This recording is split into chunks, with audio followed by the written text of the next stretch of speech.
Olá, mulheres queridas, preciosas, aqui quem fala é Viviane Martinello, do Esposas que Oram. Nós estamos aí estudando o livro Reflexos da Alma. Nós estamos ainda no nosso primeiro capítulo do livro, A Mulher aos Seus Próprios Olhos, e eu vou dar continuidade à nossa leitura.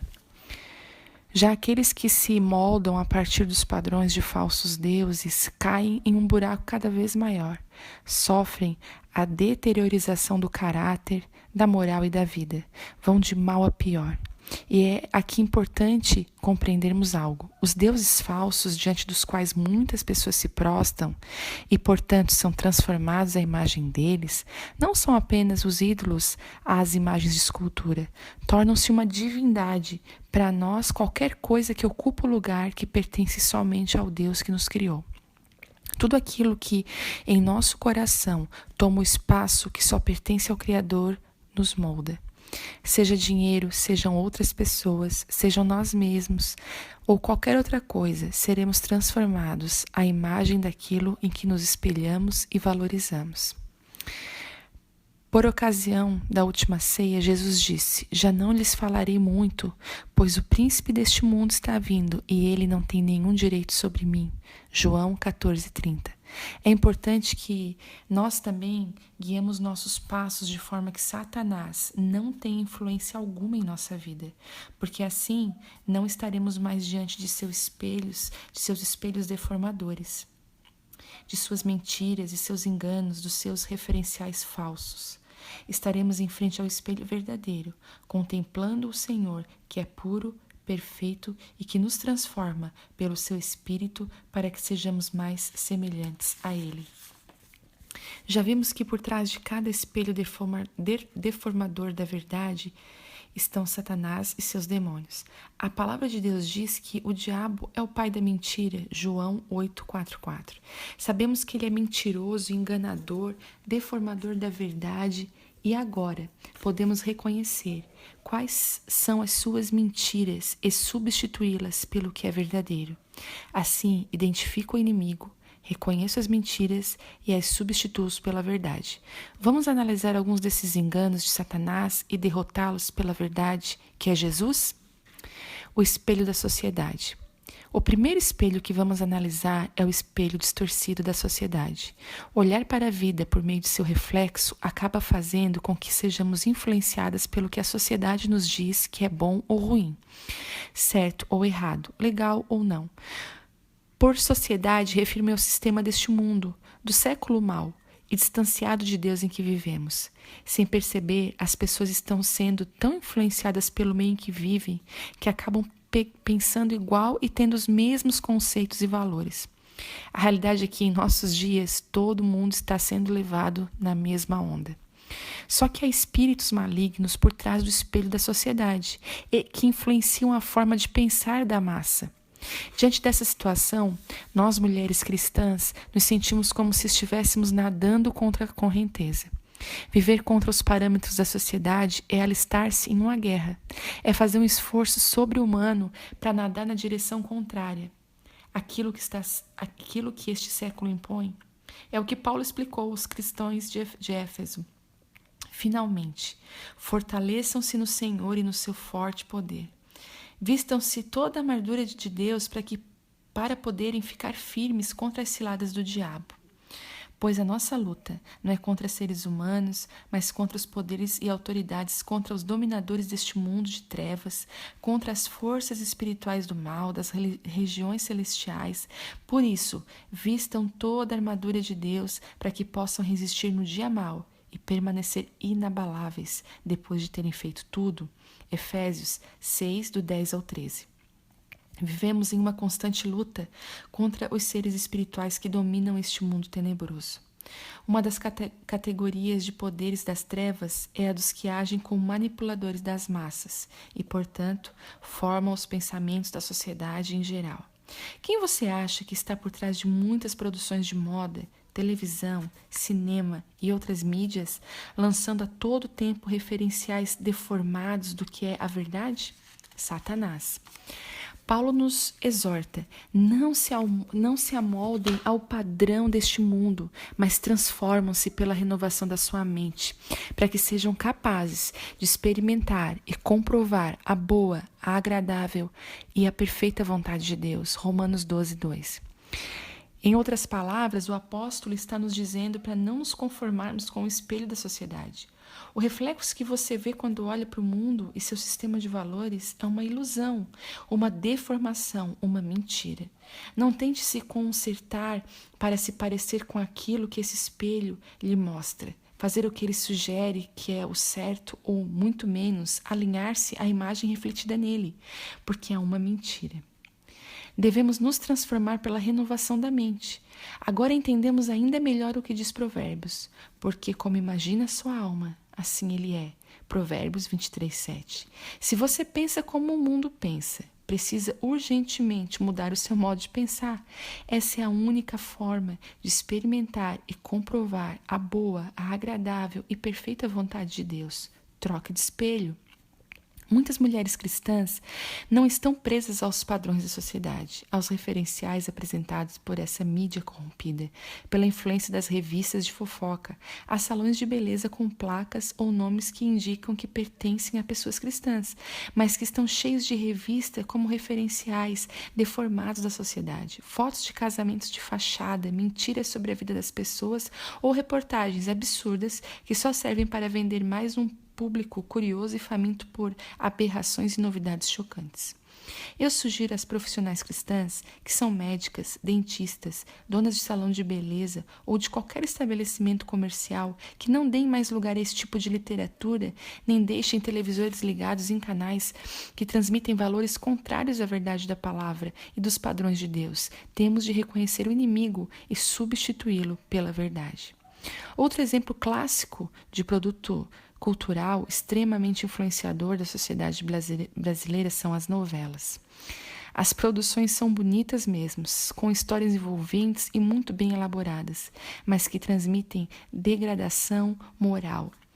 Temos de começar a rejeitar, resistir e boicotar essa sujeira do mundo que invade a nossa mente, molda nosso comportamento e nos forma a imagem dos conceitos do príncipe deste século. Muitas pessoas acham que a vida também é uma novela e começam a agir da mesma forma, terrivelmente corrompida, que os personagens da televisão. Muitas vezes somos pressionadas nessa sociedade inimiga de Deus por não termos os mesmos padrões. É, por exemplo, aquela menina que na escola ou na faculdade é motivo de zombaria, porque ainda é virgem. Como se guardasse para o casamento fosse errado, mas o pensamento da sociedade inverte os valores e estabelece como certo o errado como certo. Algumas de nós foram tão massacradas pela pressão que acabarão cedendo, acreditando e praticando o erro. Mas Isaías denunciou: ai dos que chamam ao mal bem e ao bem mal, que fazem das trevas luz e das luz trevas, do amargo doce e do doce o amargo. Isaías 5, 20 e 21. Deus não está alheio a esta troca de valores. Sua palavra garante que esta inversão trará terríveis consequências. Se vivermos refletindo a imagem da sociedade, seremos disciplinadas pelo juízo divino. Não porque Deus tem algum prazer em nos castigar, mas porque colheremos as consequências de termos quebrado as suas leis. O ai de Isaías fala de juízo, de condenação. Está tudo invertido, trocado, relativizado, embora o padrão bíblico não seja esse. Os caminhos de Deus são retos, aplainados, e como são felizes os que andam em caminhos irrepreensíveis, que vivem conforme a lei do Senhor. Salmos 119, 1. Satanás, por sua vez, sutilmente espalha seu veneno e muitos estão tomando sem saber que é a morte na panela. 2 Reis 4:40. O diabo não traz nada de bom. Ele veio apenas para roubar, matar e destruir. João 10:10. A alegria que ele oferece se transforma em tristeza e destruição. Algumas décadas atrás, o padrão de Deus permeava muito mais a vida da sociedade, especialmente nos países considerados cristãos. Os Estados Unidos, país que, sob a influência de peregrinos puritanos, foi fundado sobre princípios cristãos e experimentou dois grandes despertamentos, encabeçados por homens de Deus como Jonathan Edwards e George Whitefield. incorporaram valores bíblicos à sua vida cultural e social. Muitas nações da Europa também experimentaram grandes avivamentos, como a Inglaterra, na época de John Wesley. Foram tempos em que toda a sociedade foi transformada pelo mover do Espírito Santo e por uma sede de viver conforme o reflexo do espelho de Deus. Sociedades caóticas, com uma moral totalmente depravada, sofreram mudanças drásticas em diversas áreas do poder do Evangelho. Mas as gerações se sucederam, os valores e conceitos bíblicos se perderam e hoje, infelizmente, até mesmo os povos que mais abraçaram os valores cristãos no passado estão extremamente desviados do padrão divino, chamando o certo de errado e o errado de certo.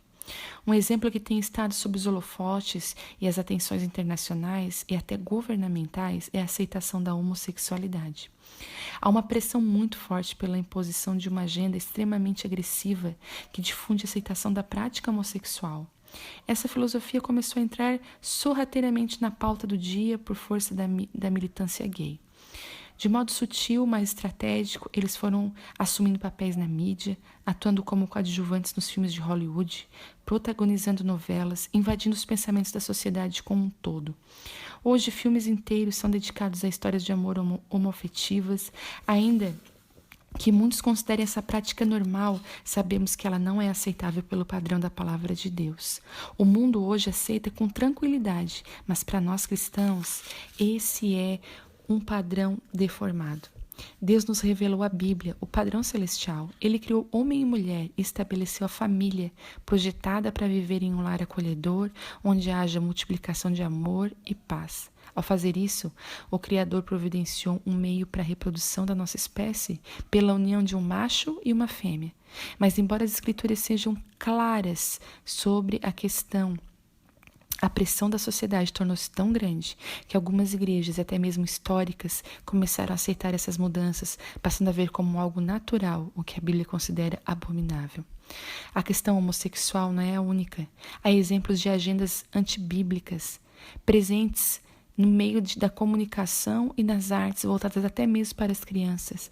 Não é de estranhar nem um pouco, uma vez que a guerra para conquistar corações e mentes começa desde a infância. Vi claramente a agenda feminista, por exemplo, em um filme de animação chamado Valente. A personagem não queria fazer nada do que as meninas fazem. Não queria assumir seu papel como princesa, sua responsabilidade como princesa, mas desejava realizar tudo o que é característica dos homens. E ainda aprovar que fazia melhor que eles. Era uma menina extremamente masculinizada e apresentada como a heroína da história. Mas o espelho da sociedade, apresentado nesse filme, era tão distorcido e descarado que o problema ia além. Todos os homens retratados no longa-metragem foram mostrados como bobos, tolos, sem noção, sem juízo algum. Apenas a rainha-mãe e a sua filha, a personagem valente, sabiam fazer as coisas certas. Há uma enorme quantidade de valores e motivações e interações por trás daquilo que a sociedade nos impõe. Se assistirmos à televisão alertas ao que está por trás dessas produções, enxergaremos a manipulação diabólica e a rebeldia contra a verdade bíblica. Muitas vezes, porém, nós simplesmente absorvemos passivamente todo o lixo.